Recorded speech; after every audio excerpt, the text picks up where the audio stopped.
The next topic, it's of course the new growl of the internet. We couldn't have had a track at the Dev conference without some cryptocurrencies, without mining, and the browser, of course. And Denis is a well-known front-end developer and open source enthusiast. He started playing with computers around the age of 6. I think I was still playing with my Barbie dolls back then. Fake Barbie dolls, we didn't have Barbie back then. But he kept this passion, and this talk started from a question from one of its investors. Let's see, how can we get rich, if that's the question. Welcome, Denis. Hey guys.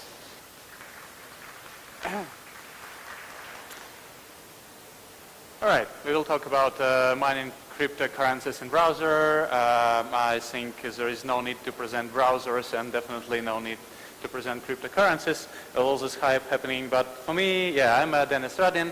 On social networks, you may find me as a Pixels commander. And then, true, I started to develop many years ago from some device presented to me by father. It was looking something like that, but even more terrible. And it was loading from magnet tapes, you know, the ZX Spectrum. So one of you probably had them. And then there was amazing game. You was loading it from magnet tape for 3 minutes, and then you have this kind of gameplay, like a manic miner is trying to get out of a dungeon and to get as many resources as possible. So yeah, after many years I joined the company Evolution Gaming, also making games, 3D games, and using React and WebGL, React Redux and WebGL, and things we do there are kind of beautiful, but it's still a mix of a lot of security, WebGL, and React and Redux. So yeah, it's an amazing place to work, to be honest. Then also I run a masterclass on web performance. I was doing for many years research in web performance, working in my previous company, which is Liberty Global. You know, it is at UPC. We've been doing the operation system for set-top boxes there. And I got quite a lot of expertise on web performance. So knowing that, a friend of mine who was investing here and there one day asked me, hey, you know so much about performance in the browser, maybe you would like to mine a bit of whatever. And said, I want some performance challenge, of course. So yeah, I perceive the mining browser as a high-end performance challenge for a web platform, for JavaScript, and for all technologies we have today. Okay, what the heck is mining? Who knows? Why do we mine? All right, so the mining. Yeah, you know, blockchain. So let's not dive into what's inside, but then blockchain consists of blocks, obviously. But then every block has some data. So basically that's the function of a block, to keep some data in. And for Bitcoin, for example, the data is who is sending money, who is receiving money, and the amount of money, amount of Bitcoin sending over the transaction. But except this useful information, like user send information, block have some technical information. This is data we already discussed, and a hash to previous blocks. That's what's interesting for us. So what's hash? Hash is a kind of fingerprint of a block. So you apply a hashing function to a block, and then you have a fingerprint. Once something, even a character changed in a block, the fingerprint is going to be different. So hash is important. You know that every block has a hash, and it's unique. Okay, let's proceed further. Then we have a hash to previous block, and then through this hash of previous block, we have a chain of blocks. But how this chain is growing? So it's growing basically by nodes of a system, which are all equals. It's a distributed system. They're adding blocks. But then imagine, like, you want to insert block, I want to insert block. So it's okay if there are not that many people, but then in the real world, there are many people trying to insert blocks. So there might be some conflicts. There are some mechanisms in a blockchain to resolve these conflicts, but anyway, you should limit users somehow. And then here, to keep control of how blockchain grows, of the pace of how blockchain grows, we need some mechanism. And this mechanism, it's called proof of work. So some work should be done to give this priority to give this right of adding a new block to some node. Then, if you solve this task, you can add it, and you are being rewarded by cryptocurrency blockchain for the fact that you help to keep blockchain going. So that's what mining is. Like, mining is there because blockchain is being growing on efforts of solving some mathematical tasks of controllable complexity. Okay, let's switch to a thing which I tried the first, because Bitcoin was growing like a hell. I need some Bitcoins, I should mine it, and I want to mine it in browser, because I really love to make things performant in browser. Yeah, as I said, there is a hash for every block, and this is important. Hash for blocks. Very important for a Bitcoin, because what Bitcoin names a valid block is a block which have a hash starting with 70s or 18s zeros at the moment. This complexity always grows to control the pace of adding new blocks. But then what we do, we make this hash function from a block, and this hash should contain 17, 18 zeros in the beginning. That's a quite hard task. I mean, it's the probability of that. We've been talking about the structure. Probability of that is very low. So the algorithm SHA-256, which is used, and it's quite public, so you can re-implement it at home if you wish. So there is a pseudocode of re-implemented SHA-256, and then it's kind of doable. There are a lot of implementations online. I was not re-implementing it for my needs. I was just taking some implementation, JavaScript, GLSL implementation, and a C implementation for Webassembly. So then, how it all works together. So how mining makes 18 zeros in the beginning of a hash. So you have a content of your block in a blockchain, and then you have a field called nonce. So it's a typo here. I was asking a designer to help me with slides, and then nonce it's nonce, no user.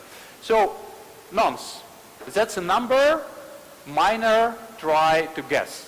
Like, you're guessing number, you're adding numbers there, making a hash out of a block with this number. For example, your nonce is 1.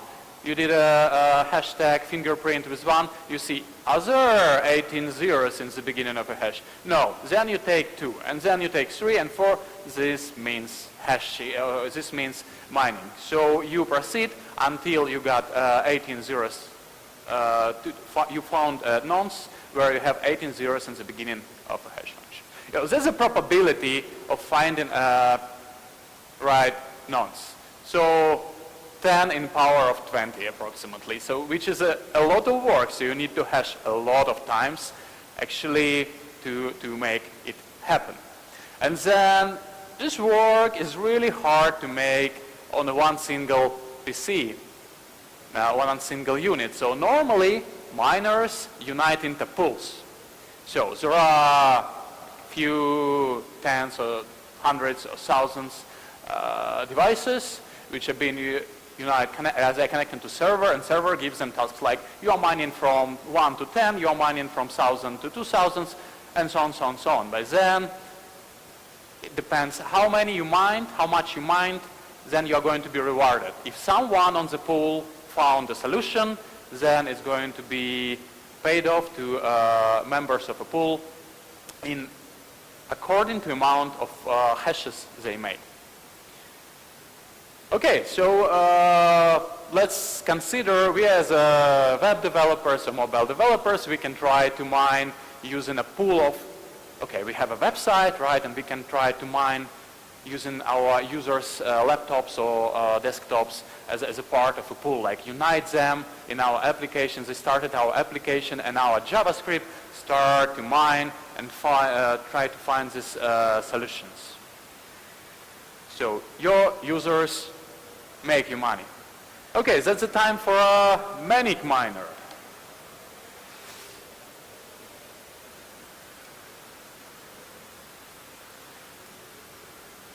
Oh, that's a demo, which what we have here, we have a combo box with different kind of miners. I tried during the research, and there is an input which multiplies the result. So we can mine with just plain JavaScript and then set 1 million of users. And we see how much money monthly we will get if we mine with JavaScript. Okay, let's start with a Bitcoin. Let's start with a JavaScript miner, which is it's basically zero. Check. Oh, don't I have a connection? Sorry.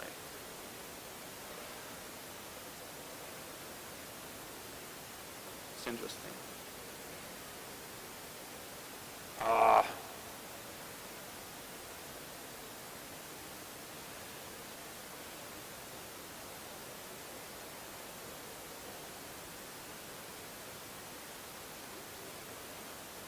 The problem with this miner is that it's super intellectual. It goes to a website which is a blocks explorer and gets a difficulty for a blockchain, and then if there is no access to a website, it may potentially give this kind of results.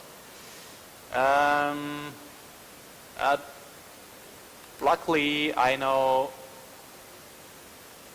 I would not try to fix this now. I think the difficulty is about 1 million, and we can try to skip this.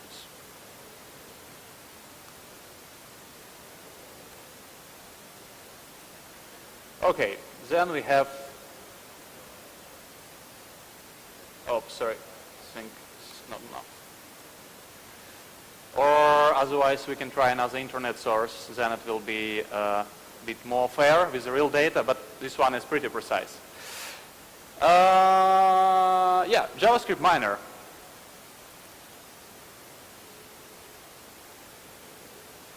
So currently we are mining 45,000 hashes per second, which is kind of quite a lot, right? Every second you're trying to hash blockchain with 40,000 times, but then it's 0 months, well, literally.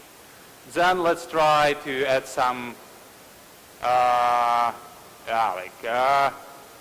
even if you have 10,000 users mining all the time, still, I really would love to make it with a real difficulty. Let's go and take real difficulty from a website. I will try to do it manually, because currently I'm like feeling like I'm cheating, just putting the numbers there. Okay, that's the difficulty. I'm not sure why it can't get it with a fetch.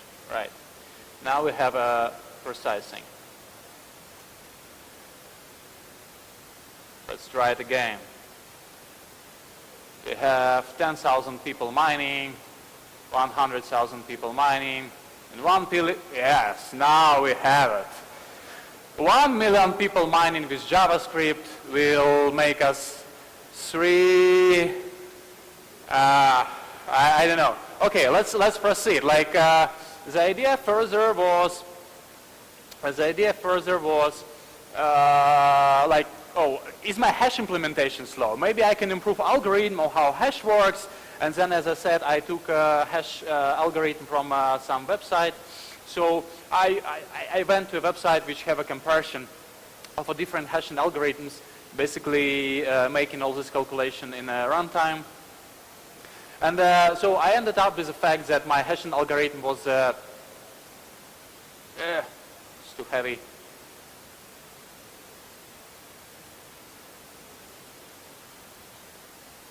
Results.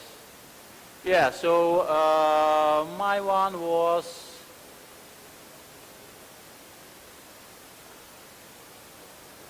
it was a forge, but yeah, it basically forges on the top on every test. So yeah, the implementation is good. So the second assumption was maybe workers. Maybe if we can run it in parallel, it's going to be faster. Let's run 8 threads in parallel. By the way, when doing a workers thing, I found that there is a nice property in browser. I never met it before. Oh, it seems that you can find how many CPUs are available for multi-threading in browser. For me, it was a discovery, to be honest. So I'm trying to highlight this fact for you as well. Like hardware concurrency means how many CPUs, how many threads you can run in parallel in browser. Okay, then it's time for a manic miner, web worker miner, and we have a. Oh, now you see it's a bit better. Like we have a few threads running in parallel, and then if for JavaScript we have 40,000 caches, 40 kilohashes, then here we have 200 kilohashes. And then let's see, we have 1,000 people mining, 10,000 people mining, 100,000 people mining. And it doesn't feel like we are getting there. Then there was another assumption. Okay, we have a super cool thing called, so just have a look at it.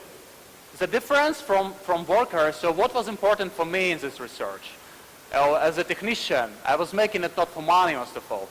Like if you're doing something in parallel, this heavy computations, then the difference is going to be approximately 4 times. Like especially for this hashing, if you do one thread or you use all concurrent CPUs cores, then the difference is approximately 4 times. Then the next thing I considered was Webassembly. Oh, there is a promise of having almost native performance, so it's going to be, should be fast, right? So I got this WASM implementation of SHA 256, and then let's see how this beast works. Oh, Webassembly miner, and the Webassembly miner quite okay. I mean, it's definitely better than JavaScript. It's approximately 3 times better than JavaScript. It's not as quick as JavaScript with workers. And then I was thinking, like, should I make WebAssembly in workers if it brings me 3 times more performance? But then I was looking into this number and like, okay, 3 times improvement will not help here. Then, yeah, if you're interested, you may try WebAssembly in workers, and multi-threading might work, but still we are not there.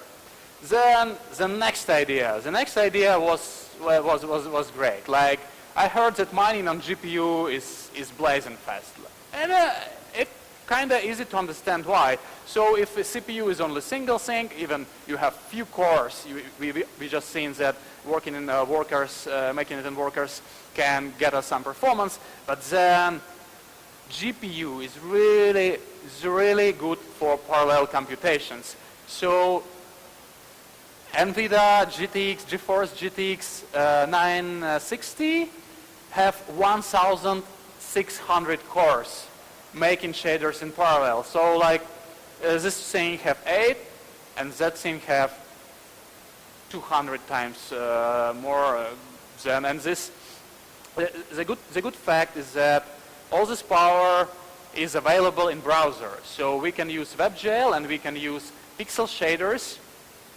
Also thing we do in our day-to-day job in Evolution Gaming, and I used before. So we can use shaders to make this kind of computations in parallel. How it works? It's very interesting actually. The shaders is an amazing topic. I really like to speak about it. And then how it works. So imagine that this is a canvas, right? Oh, this is a canvas of dimension like it's 7 by 4 pixels. make a small canvas to make it explanatory. Then every pixel is a thread of computation. And shader considers you send the first nonce you want to check, and then shader considers, okay, I am the second, my coordinate on canvas every pixel, so there is a thread for every pixel, and every pixel, every thread knows its coordinates on a canvas. Like, okay, I'm the second one from the left. Then I will take the next nonce, next nonce, next nonce, and they're calculating in parallel. You say to WebGL, draw please, and this calculation happens, right? And then it might work way quicker, like, because every pixel is kind of core. Every pixel is done in parallel. And then at some pixel we will get, okay, this thread was correct, and let's see how this amazing performance boosting technology works.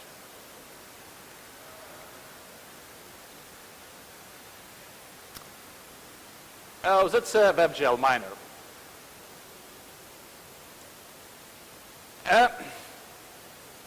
It was not that good. Like, I was really disappointed, and it's just 2 times quicker than normal JavaScript. I will even not show you the numbers of years, it's just nothing. But then I found a trick. Like, the big deal is how we get data from here. Yeah, we have a set of pixels, but then how we convert it into data. Converting it into data means like reading the whole thing, going through the whole canvas. Yeah, you know, you have a canvas, it's basically an array to the array of pixels. And then in JavaScript, you should go through every pixel. For example, for this this demo, I was using 1,000 pixels with 1,000 threads. And then for 1,000 threads in JavaScript, you need to check in JavaScript, and just in a loop, not in parallel, but just in a loop, and check if there are any correct nonsense. Yes. And it takes time. It takes a lot of time for 1,000 threads, every millisecond or every tick. So the improvement what can be there is to put to every pixel as many calculations as possible. Then, for example, if you calculate here from 435,000 to 436,000, then you have only one get pixel operation for 1,000. So basically you get rid of a lot of JavaScript. So you're making 1,000 times less JavaScript in there. But because GLSL is blazing fast and JavaScript is slower, because GLSL is performing on GPU and in parallel. Okay, so yes, we are reducing performance leak of using JavaScript for check. Time for Manic Miner. But basically, that's the way this WebGL miner is very close to how this real miners work in C++. Oh, this number means that for every pixel on your canvas, it makes 1,000 of nonce calculations. 1,000 hashes are done for every pixel. And the improvement is quite significant. Like it's 200 times faster than our initial solution in JavaScript. It's really a lot, like 200 times improvement.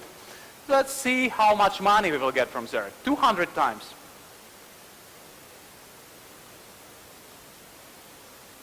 Yes. Now, just 1,000 people. Okay, if you are lucky and you have 1 million of constant users, okay, 10 millions, okay, 100 millions of users, you will get 5 cents. So finally, we are getting some numbers with some money you can take from there, but actually, it's kind of what the hell, like, because this is 100 times improvement.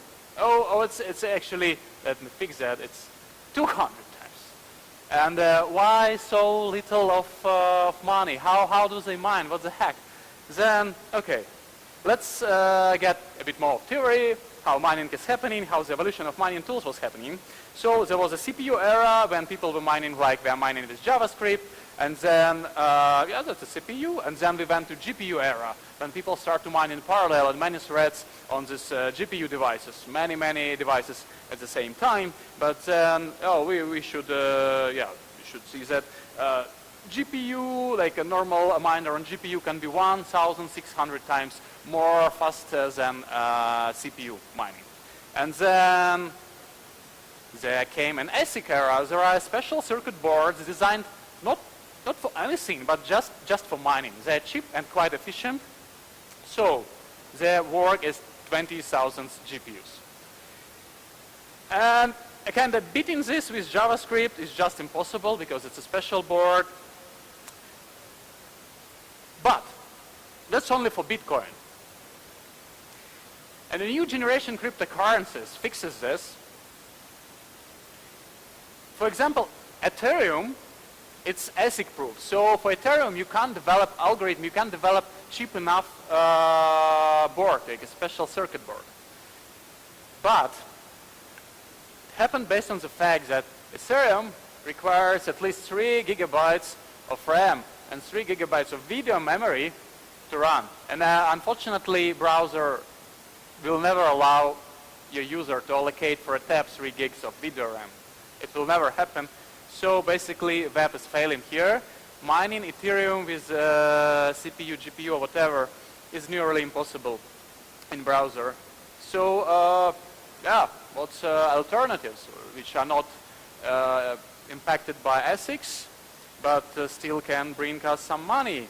But actually, there is an alternative. You know, this all altcoins, and then XMR Monero is not that much of altcoin. So the mining algorithm for XMR Monero is designed to be ASIC proof. It works on CPU, so we can just perform it with Webassembly or with JavaScript and web workers if Webassembly is not supported. And yeah, it actually it works. And even more, yeah, let's check how much money you can get mining Monero.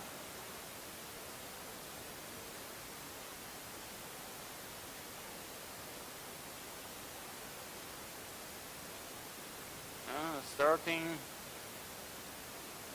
somewhere. Nope. I think there is a problem with the internet which makes it. Is there another internet here?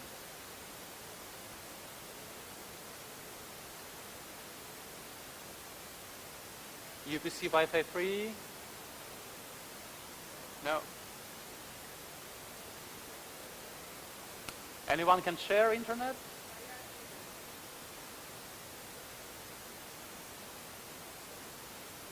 Because I just checked it in a cafe and. All right.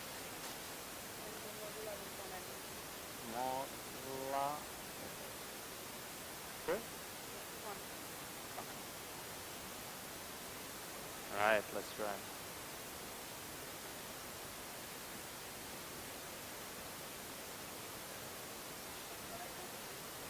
Yeah, connected, and then are we are getting somewhere.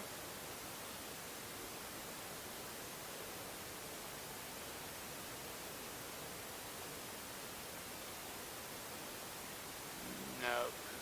Okay, yeah, it works. I think so. Yes. So now we have way less caches because the algorithm is different for XMR. Like we have some caches from there, and we already see that the amount of money getting in monthly is significant. You can have a hot dog based on one user mining on a full time, and then if you have 1,000 users with the laptops like mine, it's quite a money, guys. But they should be there 24 hours a day. Okay, well then if you have 10,000 of people like that, you don't need to work anymore. So basically that's the way to make money. Definitely if you put a script to a website which makes XMR Monero, then you can quit your job. if you have a popular enough website. So yeah, even we can do Ethereum, we can do Bitcoin because of different problems. There are some altcoins which are okay. You can trade them to other cryptocurrencies, and it works. Okay, then now we have this motivation, and I should say you that there are some infrastructure. So some clever people a few months ago started few startups how to put Monero miners on your users' websites, and there are some interesting projects like a Coin Hive, which is Coin Hive.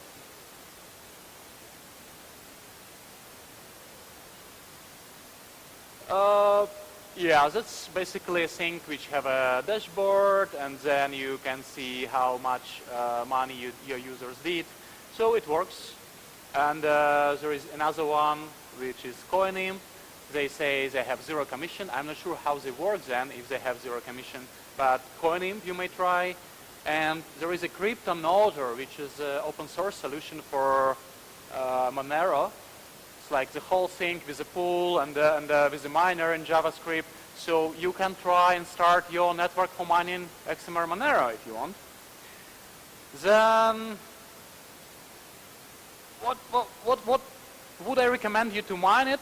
Like, be aware that if you put this thing on a website, it will really mine, but it means that it consumes resources of your user. So you should be careful there. And you should understand that this might affect user performance. So the previous thing was mined in many threads.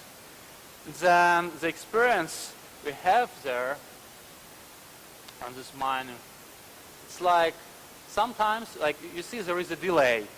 Or, okay, let me check. There is a, okay. No, I don't see a remarkable delay here, but like it reduces the user experience a bit, it degrades. So be careful, then you should set up the miner in the way it do not affect user experience. You should set up miner in the way it do not affect battery. So for mobile devices, I'm not sure if it worth it because it's going to be some complaints there.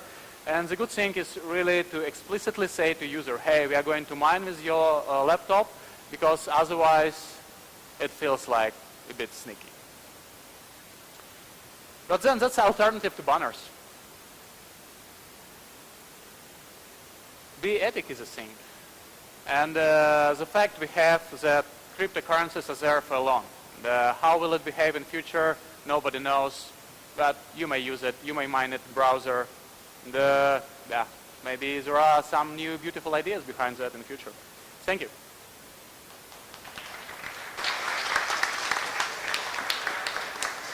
Questions?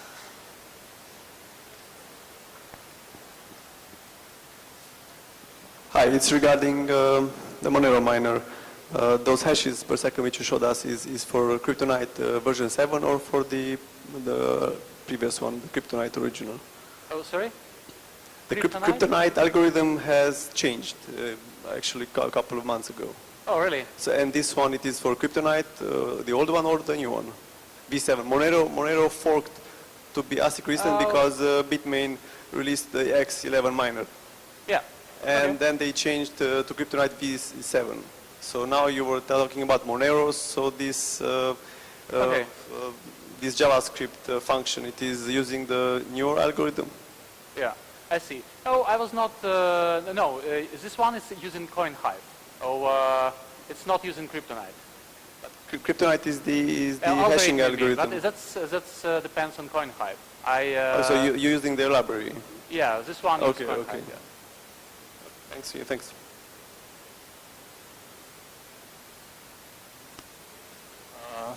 A general question, how do you see the future for these kind of proof of work mining? I mean, there are more and more alternatives coming. Oh, there are some alternatives, but they're still not the mainstream. So for me, as I said, I have a lot of concerns about cryptocurrencies. I think that it's definitely a future, but nobody still know how to use it in the right way.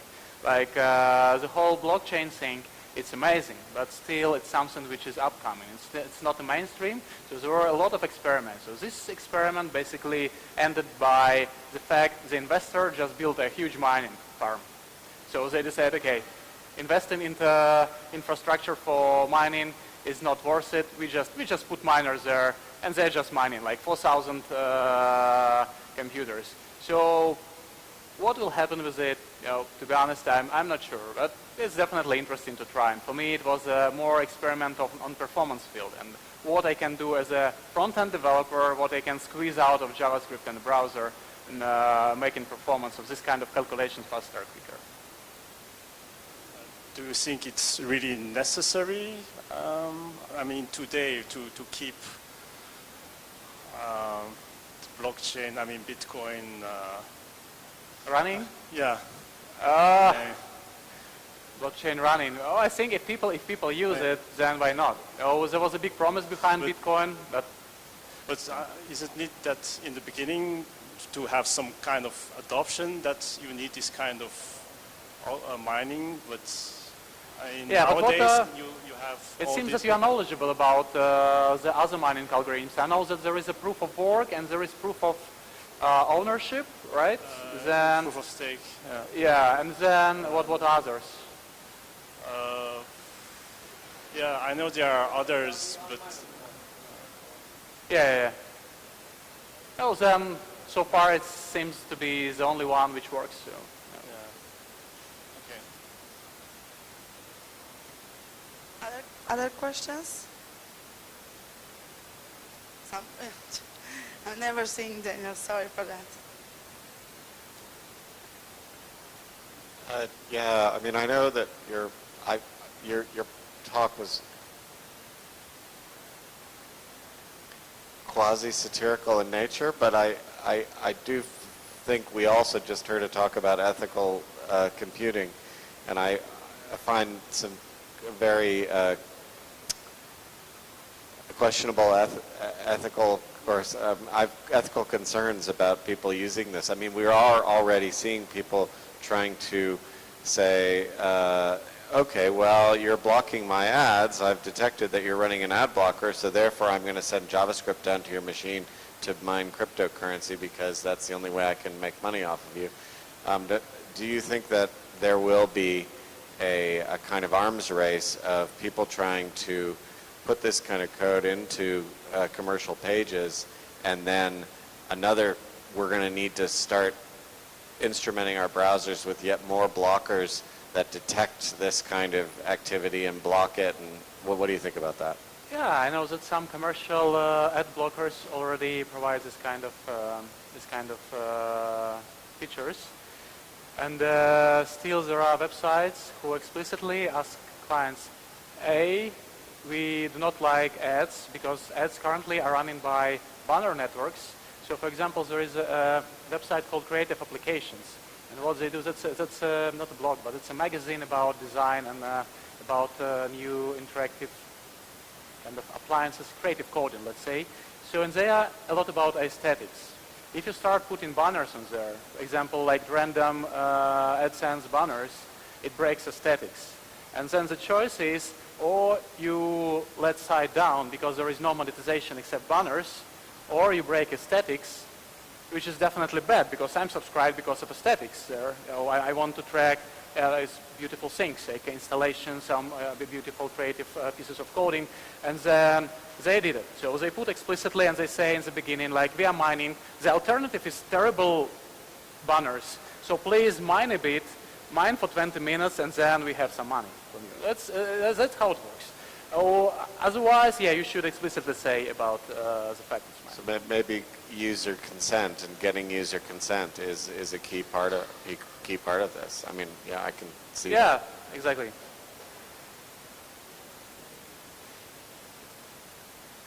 More questions? Don't be shy. Now's the chance to get rich. Okay, thank you so much. Thank you, guys.